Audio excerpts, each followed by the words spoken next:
입니다. 아멘. 여호수아서입니다. 1장 10절에서 18절입니다. 구약 성경 여호수아서 1장 10절에서 18절 중에 10절에서 11절 두 절을 먼저 읽겠습니다. 함께 봉독합니다. 이에 시작.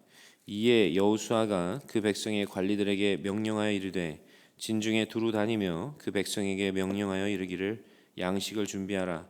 사흘 안에 너희가 이 요단을 건너 너희 하나님 여호와께서 너에게 주사 차지하게 하시는 땅을 차지하기 위하여 들어갈 것임이니라 하라. 아멘. 오늘 말씀의 제목은 말씀을 가까이 한 사람에게 주어지는 권세입니다. 여호수아에게 임한 권세겠죠. 자, 모세의 갑작스런 죽음으로 인해서 여호수아는 언급결에 200만 300만의 그 히브리 대민족을 이끌어야 하는 처지가 되었습니다. 당혹스러운 것은 고된 광야 40년이 지나고 드디어 진정한 본 게임이 시작된 건데 가나안 전쟁을 앞둔 마당에 이 모세가 갑자기 사라졌다는 것입니다. 하지만 알고 보니까 하나님이 그러실 만한 이유가 있었습니다. 사람들의 눈이 모세만을 주목하는 지난 40년이 지나고 사실 여호수아는 그동안 이미 삶 속에서 매일매일 하나님과 가까이 있고자 애써 왔던 것입니다. 사람들은 이제 모세만 위대한 사람이다라고 생각했는데 어느새 여호수아도 성장하고 있었다는 것이죠. 지금은 이제 여호수아도 이 모세만큼 하나님을 친밀히 알고 또 하나님의 음성을 들을 수 있는 수준에 이르렀다는 것을 보게 됩니다. 새해에 저와 여러분이 매일매일 말씀을 듣고 읽고 또 묵상하고 붙잡고 기도하는 이유는 결국 언젠가 우리도 여호수아처럼 믿음으로 승부해야 되는 그 시간들을 맞이할 것이기 때문입니다. 여호수아가 이제 오늘 이 위대한 그 업무를 앞두고 거사를 치르기 전에 하나님을 만나는 이 장면은 매우 감동이죠. 왜냐하면 그가 지난 40여 년간 남들이 보이지 않는 영역에서 하나님을 갈망하고 또 모세 근처, 회막 근처에서 늘 가까이 있었기 때문입니다. 오늘 10절을 보면 이에 라는 말로 시작을 하고 있습니다. 그러니까 이제 하나님께서 그에게 말씀하셨기에 그때로부터 이제 시작되는 건데 이것은 앞선 여호수아 1장 1절에서 9절까지 내용의 요약이라고 할 수 있죠. 다시 말하자면 하나님이 여호수아에게 그런 말씀을 하셨습니다. 강하고 담대하라. 그러니까 하나님의 그런 말씀이 여호수아에게 임했기 때문에 앞으로 10절 이후의 말들을 여호수아가 쏟아내고 있다. 그러니까 하나님의 감동을 받았기에 여호수아는 사람들에게 이렇게 하기 시작했다라는 것입니다. 말씀 생활을 지속적으로 하고 그 과정에서 성령의 감동을 받는 그 훈련이 되는 사람에게는 담대함이 생깁니다. 이제 여호수아가 하는 일은 분명히 담대함에서 비롯된 일들이죠. 내면에서 어떤 성령의 거룩한 운동력이 일어나기 시작한 것이 1절에서 9절입니다. 하나님의 음성이 막 들리는 거예요. 자기 힘으로는 이게 안 될 것 같은데 성령님께서는 막 강하고 담대하라는 마음을 막 속에서 주시는 거죠. 이미 다 주었다라고까지 하시는 거죠. 그 말씀의 운동력이 결국에는 내 안에서 막 가득 차올라서 결국에는 내 밖으로 터져 나오기 시작하는 것입니다.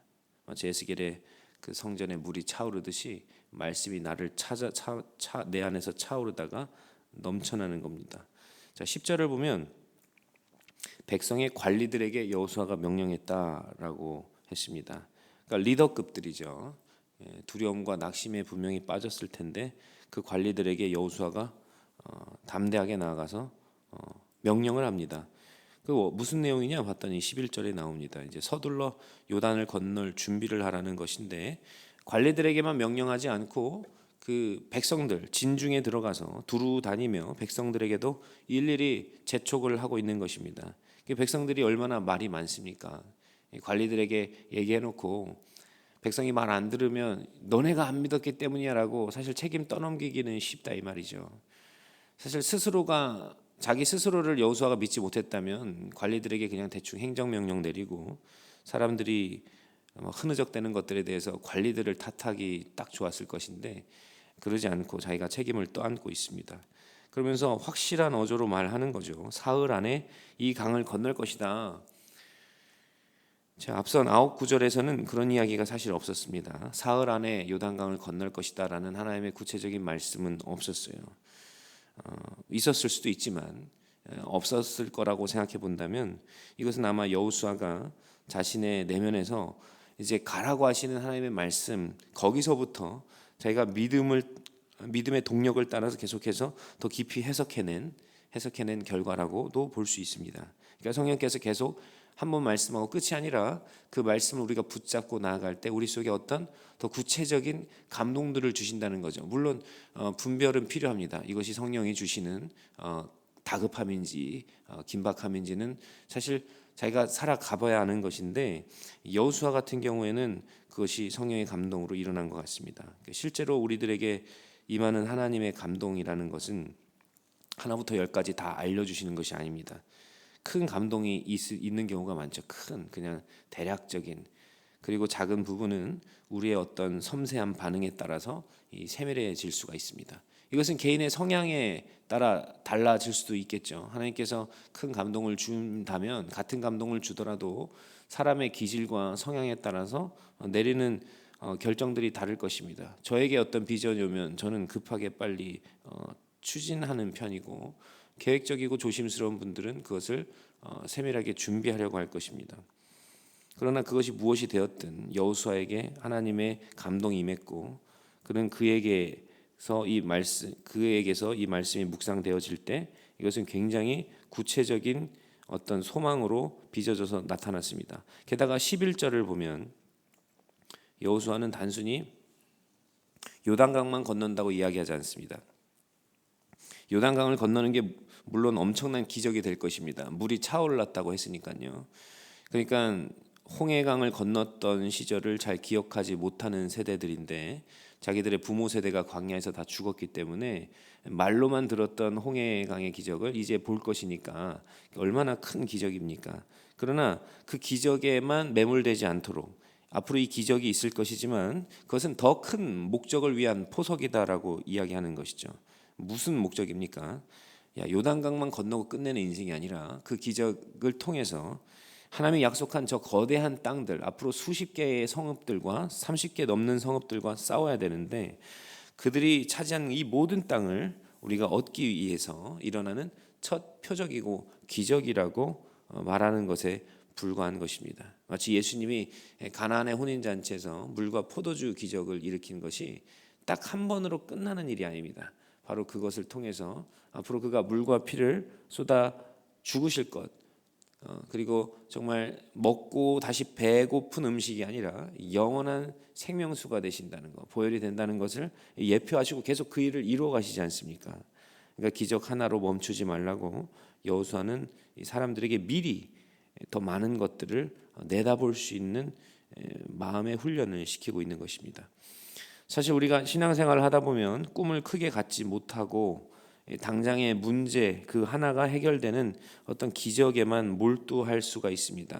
그러니까 우리의 시야가 매우 좁아져 있는 거죠. 이것만 해결되면 하고 만약 해결되면은 그냥 입 딱 씻고 뒤로 돌아서 자기 할 일 하러 가는 겁니다. 예를 들어서 우리 교회에서 치유의 기적이 계속 일어나는데 나 아픈 그곳에 치유만 집중해서 치유를 받고 돌아가는 사람들이 있죠. 그 이후에는 아무런 발전이 없는 겁니다. 왜 치유가 있었는지를 준비하지 못한 거예요. 이걸 통해서 내가 뭘 해야 되는지도 생각을 못하는 것입니다. 그 위대한 능력에 하나님이 나와 함께 하신다면 앞으로 어떤 더 위대한 일들이 일어날지를 생각하지 못하는 것은 참으로 안타까운 것이죠. 하나님이 우리를 치유하시고 많은 이적을 보여주시는 이유는 우리가 자격이 없음에도 불구하고 그 거저 치유하시는 은혜를 빨리 깨닫고 아직도 이 복음을 모르고 이 하나님의 사랑과 능력과 죄사함을 모르는 이 자기가 죽은 줄도 모르는 자들에게 이 기쁜 소식을 선포하고 그 영혼들을 건져서 자유케 하라는 그 사명을 주시기 위함입니다.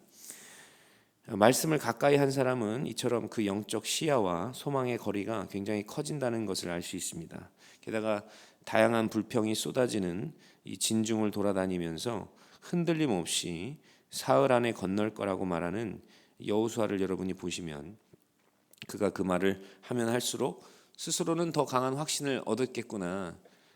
그러니까 사람들이 계속 믿음 없는 반응을 했을 수도 있는데 여호수아는 오히려 자기의 믿음의 말들을 쏟아내면서 자기 믿음이 더 커진다는 것을 경험했을 것입니다.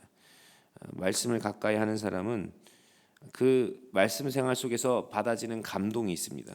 성령이 깨닫게 해주시는 그런 마음들이 있습니다.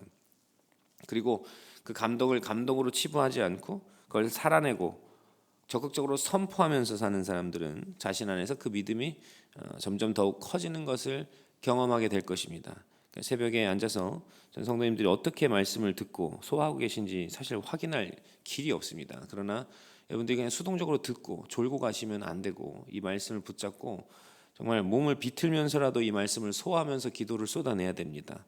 그냥 졸면서 아무 기도나 하고 그냥 습관적으로 일어나서는 안 되고 이 말씀이 오늘 나에게 하나님이 지금 하시는 말씀이 뭐냐 이거를 퍼 올리셔서 삶에서 쏟아내시기를 주님의 이름으로 축복합니다. 12절에서 15절을 읽으면 이제 여호수아가 여러 지파 중에 특정 지파에게 가서 확인을 하는 것을 볼 수 있습니다. 12절에서 15절을 한번 읽어보겠습니다. 여호수아가 시작. 여호수아가 또 르우벤 지파와 갓 지파와 므낫세 반 지파에게 말하여 이르되 여호와의 종 모세가 너에게 명령하여 이르기를 너희 하나님 여호와께서 너에게 안식을 주시며 이 땅을 너에게 주시리라 하였나니 너희는 그 말을 기억하라.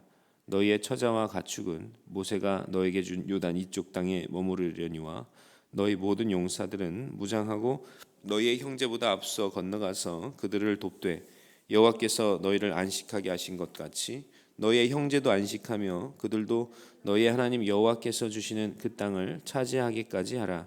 그리고 너희는 너희 소유지 곧 여호와의 종 모세가 너에게 준 요단 이쪽 해 돋는 곳으로 돌아와서 그것을 차지할지니라. 아멘. 지금 여호수아와 이스라엘 백성들은 요단 동편에 있습니다. 모세가 죽기 전에 요단 동편 북부 지역까지 사실 다 정복을 해놓고 다시 사해바다 옆으로 내려와 가지고 이제 느보산에서 죽은 것인데, 그러니까 요단 동쪽을 이미 약속받은 땅보다도 더 많은 요단 동편이 이미 정복되는 바람에 그 땅을 먼저 분배받은 지파들이 있었죠. 여기 나오는 12절에 루벤, 갓 그리고 므낫세 지파 중에 절반입니다. 이 세 지파를 이 여호수아가 찾아가서 그들이 모세가 살아있을 때 모세와 맺었던 이 약속을 다시 확인시킵니다. 너 그 약속 끝까지 지켜야 된다라고 다시 기억시키는데 그게 무엇이냐면 배경이 민수기 32장에 나오는 말씀입니다. 그러니까 요단 동편을 딱 점령하고 나서 루벤 지파와 갓 지파 같은 경우가 이 가축이 굉장히 많은 지파였는데 이스라엘 가보면 아시겠지만 이스라엘 북부는 이제 그 들판이 굉장히 멋있게 펼쳐져 있습니다. 뭐 바산의 암소라는 표현을 기억하시듯이 그 지역들을 가면은 진짜 소들이 막 그 산맥에 이렇게 늘어져 있는 것을 보게 됩니다.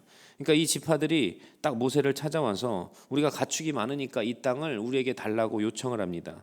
그런데 그때 이 지파들에게 이기적인 면모를 찾아볼 수가 있는데 아직 나머지 지파들은 지금 자기 땅도 못 받은 거잖아요. 아직 요단강을 건너가서 가나안 땅을 차지한 게 아니니까. 근데 자신들은 이제부터 이곳에 남아서 그냥 살겠다라는 식으로 이야기를 한 겁니다. 물론 아이들과 아내가 있으니까 그들을 두고 그냥 이 땅만 받고 우리는 전쟁에 참여하겠습니다라고 말하기도 사실 어렵죠. 성도 쌓아줘야 되고 좀 구축을 해줘야 가족들이 안전하니까요. 하지만 모세는 그들을 꾸짖으면서 그렇게 하면 다른 지파가 낙심한다. 옛날에 10명의 정탐꾼이 불평하는 소리 때문에 모두가 낙심하다가 저주받은 걸 기억 못하느냐. 너네가 전쟁에 참여 안 한다 그러면 나머지 9지파가 힘이 빠진다. 그건 또 다른 죄다라고 모세가 꾸짖었습니다. 그제서야 그들이 그러면 원주민들이 공격할 때 그거 막을 정도로만 성읍을 빨리 구축하고 우리 가족들만 남겨놓고 우리가 가나안 땅에 건너가서 전쟁이 끝날 때까지 싸우겠다고 이 맹세한 적이 있습니다. 그때 그 모세가 그 말을 재차 확인하면서 이 조건을 다는 거예요. 너희가 말한 대로 정말 같이 끝까지 싸우면 별 탈이 없겠지만 만일 그 약속을 안 지키면 여호와께 범죄하는 것이다. 너희 죄가 반드시 너희를 찾아낼 것이다. 민수기 32장 23절에 써 있습니다. 그 경고를 분명히 했었던 거죠. 사실 여호수아가 상기시켜주지 않으면 이 말이 없어지는 게 아닙니다. 그러니까 르우벤 지파가 이 가나안 전쟁에 참여하지 않고 계속 남아 있으면 저주를 받는 것은 뻔한 거예요. 그러나 여호수아가 그 말을 기억하고 해주는 것은 그들을 더 부담스럽게 하려는 것이 아니라 사실 살려주려는 것입니다. 어쨌든 이 대목을 보면서 우리 인간 안에 있는 그 어쩔 수 없는 이기심을 보게 됩니다. 내가 먼저 차지했으니까 의욕이 떨어지는 거예요. 이제 나만 됐으면 됐다, 뭐 이런 심보가 있는 거죠. 분명 교회 공동체에서 다 같이 신앙생활을 하는데 다 같이 힘든 시절을 보낼 때는 서로 막 공감하고 격려하는 게 쉽습니다. 다 같이 힘드니까, 또 저 처지가 내 처지 같고 그러니까. 그러나 내 삶에 안정이 있고 이제 막 복이 쏟아지기 시작하면요, 어느 순간 다른 이들에 대한 책임감과 공감을 잃어버리는 경우가 점점 빈번해지는 거죠. 그러니까 오늘날의 한국교회 보면 서로 관심이 별로 없잖아요. 정말 별로 관심이 없어요. 예전 같으면 제가 자랐을 때만 봐도 진짜 성도님들이 얼마나 관대하고 잘 사주고 아이들 돌보고 어떻게든 그냥 그렇게 교회를 같이 일으켰는데 지금은 굉장히 인색합니다. 그러나 그때마다 우리는 모세처럼 또 여호수아처럼 말씀이 우리의 양심을 자꾸 찌르고 공동체의 다른 멤버들을 낙심시키는 그 요소가 무엇인가? 저 사람이 저렇게 이기적으로 굴 때 다른 사람들에게 사랑하고자 하는 욕구가 떨어진다. 저 사람도 저러는데 나 혼자 어떻게, 이런 마음을 전염시킨다는 거죠.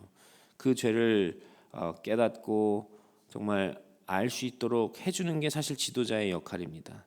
교회가 편한 소리만 하는 곳은 아니죠. 우리가 기억해야 할 것은 성경 말씀이 단순히 우리 잘 되는 것들만 약속하지 않고 이 죄가 무엇인지를 밝혀준다는 것을 기억해야 합니다. 우리로 하여금 우리가 하나님과 동행하며 가는 것 같지만 어느 순간 죄에 무너질 수 있다는 것을 깨우치는 것이 성경 말씀입니다. 그리고 그 죄로부터 떨어지기를 요청하는 게 말씀 생활인 것이죠. 자, 이 르우벤과 갓지파가 이 공감 능력이 사실 떨어진 겁니다. 영어로 동정심에 대해서 그 컴패션이라고 얘기를 하잖아요. 그 뭐 고아나 어려운 사람들 후원하는 단체 이름 중에 컴패션이 있는데 이것은 두 단어가 합쳐진 영어입니다. 컴패션인데 컴은 함께라는 의미이고 패션은 고통이라는 뜻이 있습니다.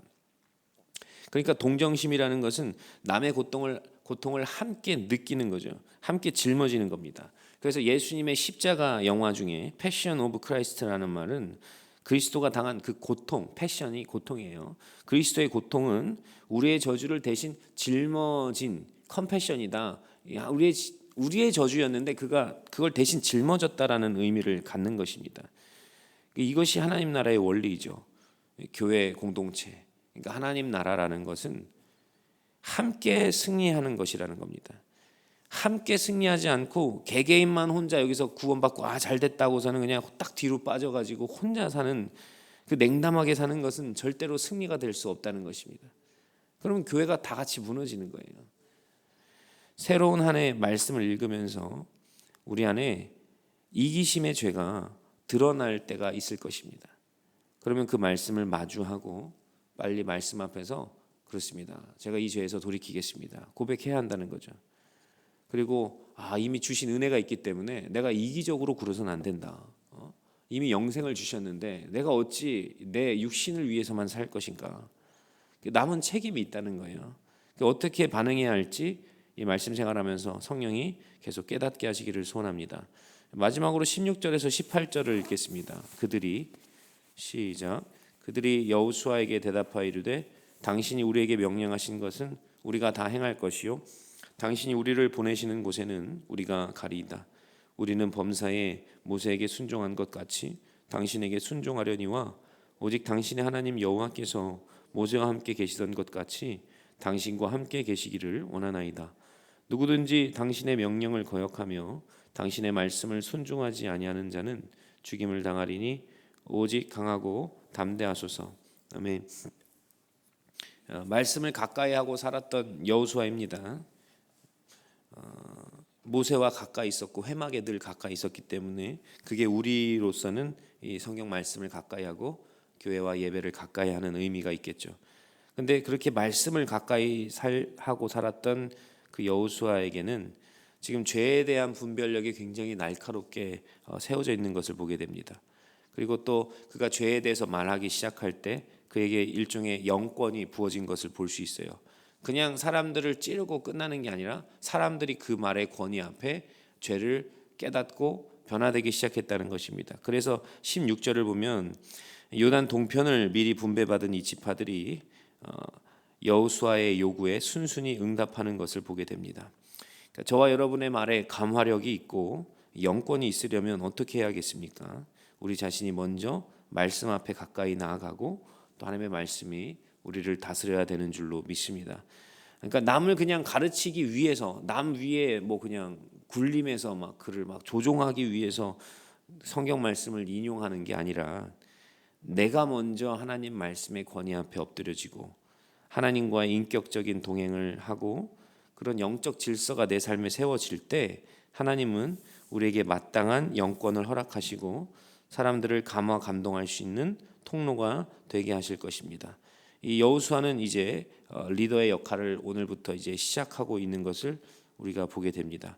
그런데 이것이 하루아침에 이루어진 일이 아니라 지난 광야 40년의 세월 동안 하나님의 말씀 앞에 그가 자세를 유지하고 말씀을 가까이 하고 또 모세 같은 리더를 잘 따라온 결과 오늘 그에게서 어떤 영권들이 하나님 앞에서 허락되고 쏟아져 나오는 것을 보게 됩니다. 이렇게 새벽에 말씀 묵상하고 기도하는 것이 반드시 우리의 삶에 하나님이 쓰시는 거룩한 권세와 영향력이 되어 나타날 수 있도록 또 죄에 대한 분별력과 죄에 대한 통찰력으로 그래서 죄에 대해서 탄식하고 있을 수 있고 탄식할 수 있고 가르칠 수 있는 사람이 될 수 있기를 주님의 이름으로 소원합니다. 말씀 기억하면서 찬송가 찬양하겠습니다. 찬송가